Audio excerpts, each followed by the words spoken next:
Dobrý deň, volám sa Jan Breza a som urológ. A srdečne vás pozývam na urologické vyšetrenie, ktorého sa nemusíte báť.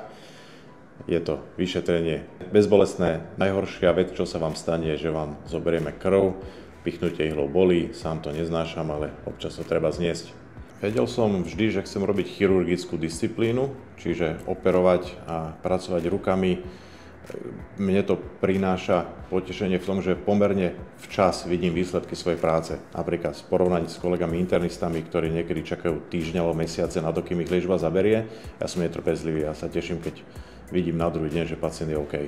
No a v priebehu štúdia medicíny ma začala fascinovať transplantológia, teda možnosť odobrať orgán od mŕtvého človeka a významne tým zlepšiť kvalitu života niekomu, kto žije, ale jeho život je poznačený tým, že tento orgán nefunguje. V mojom prípade to boli obličky.